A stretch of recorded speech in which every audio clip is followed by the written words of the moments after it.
Good morning, Hawks. I'm Emily Henderson. I'm Kristen Mabry, and you're watching this week's episode of Hawk Talk.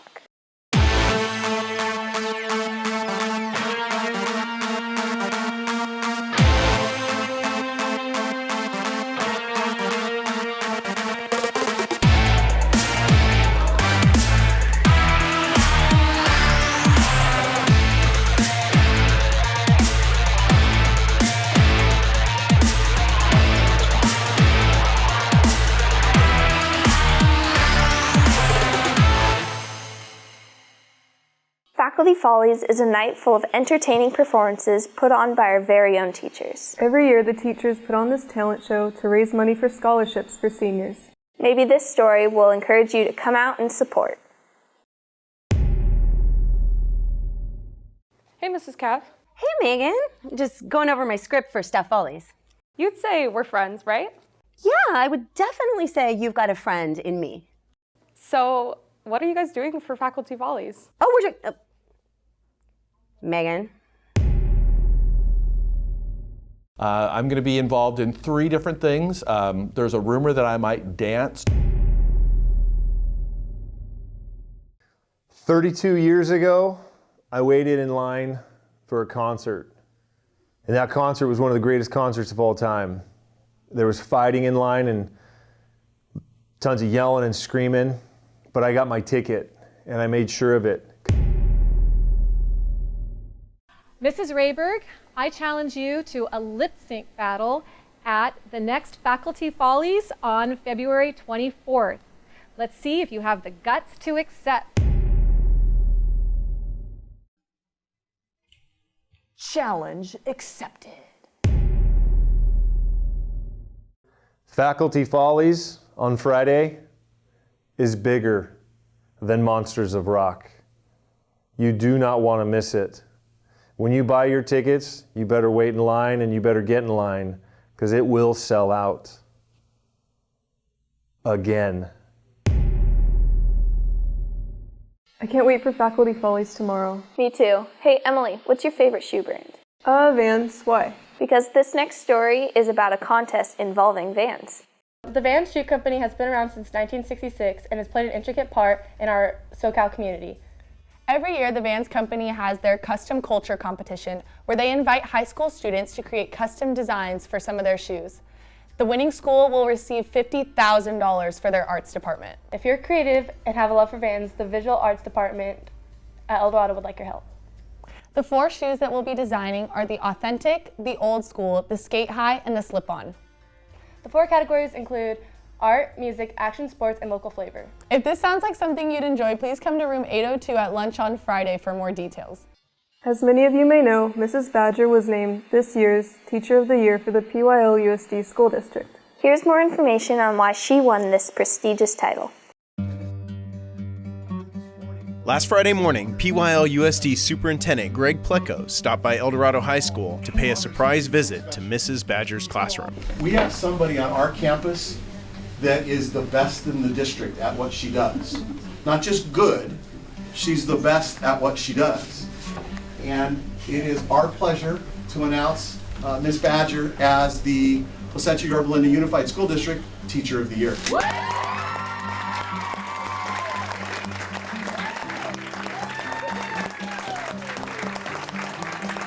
Ms. Badger is an excellent teacher. She cares so much about her students. You can see in everything that she does. She's always asking us about our personal life, about our school life, how we're doing.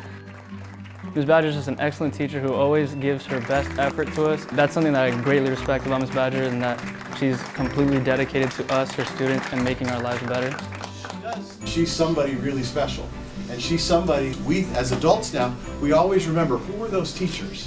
I'm old, I have a lot of gray hair now, right? But I still remember who those teachers were so clearly, who changed my life, who you remember.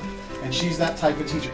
I'm incredibly honored to receive something like this. I love my job and I love coming here every day and I love being with the students, and so I think being honored for something like this is unbelievable because it's really what it's like my favorite thing to come here and to be with the students. So it's just, and then to be honored with this. Congratulations, Ms. Badger, on being PYL-USD Teacher of the Year.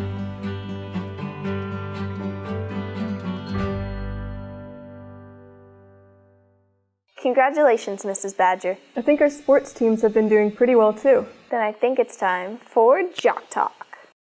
I'm Morgan Stark, and you're tuning in to another winter edition of Jock Talk. In their first round CIF game, boys took a fighting loss to North Torrance with a score of 66-91. Leading scorers were Nathan Estabrook with 18 points, Ryan Perry with 14, and Garrett Bowes with 10. This closes CIF in season for the boys.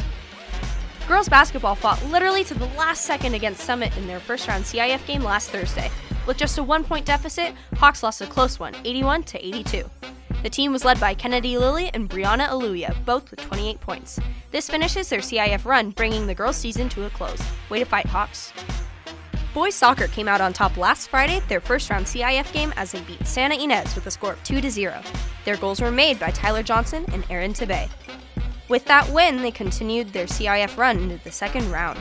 This game was played yesterday by the boys at Channel Islands. We'll have that score for you next week. With a triumphant score of 4-2 in their first round CIF game last Thursday, El Dorado girls soccer defeated Redlands, advancing them to the next round. Goals were scored by Shelby Kane, Christian Sundstrom, and Katie Lopez. Unfortunately, at their second round game on Tuesday, they lost 0-3 to Vista Murrieta. This wraps up the ladies' season.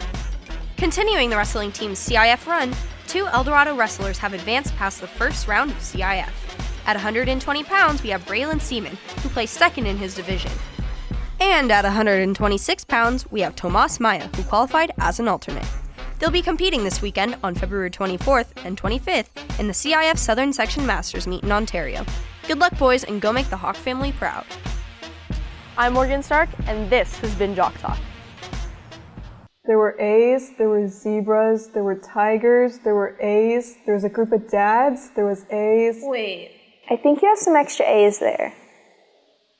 Attention Frosh Soft and JV boys soccer players. You need to turn in your uniforms to the girls' locker room by February 28th, or you will receive a 2-hour detention. Drop them off before school, or at 6th period. Attention all boys basketball players. You need to turn in your uniforms before February 24th, or you will receive a 2-hour detention. Drop them off before school or during 6th period. Community service hours are available helping Cub Scout Pack 897 during their Blue and Gold Banquet at the Danish Lutheran Church from 4 to 9 p.m. If interested, call the number on the screen. There will be a Creative Writing Club meeting Thursday at lunch in room 202. Anyone interested in editing the school's upcoming literary journal should attend. Attention CSF. Knott's Berry Farm tickets are now available for pickup in room 704. Attention all students who have strong first semester grades and good citizenship. Tomorrow is your last day to apply for CSF. Please bring a copy of your first semester report card and citizenship marks along with your completed application to room 704. Faculty Follies tickets are on sale all week at lunch in front of the theater. Tickets are $10. Buy them while you can. If you wait until the night of the show, you might be out of luck. There's a French Club meeting on Monday the 27th for Mardi Gras at lunch in room 406. The counselors will be hosting a Hawk University on Monday at 7:30 a.m. and Tuesday after school. Be sure to bring your transcripts and any questions you have for your counselor. This is the last week to sign up for Mr. El Dorado at the activities office. Don't miss out on this opportunity to show off your talents and help achieve a kid's dream. The Reach Foundation is having the annual Shamrock and Run. They need people to help out with this big event. Come check out the Community Service Board for more information. That wraps up another episode of this week's Hawk Talk. I'm Emily Henderson. I'm Kristen Mabry. See you next week.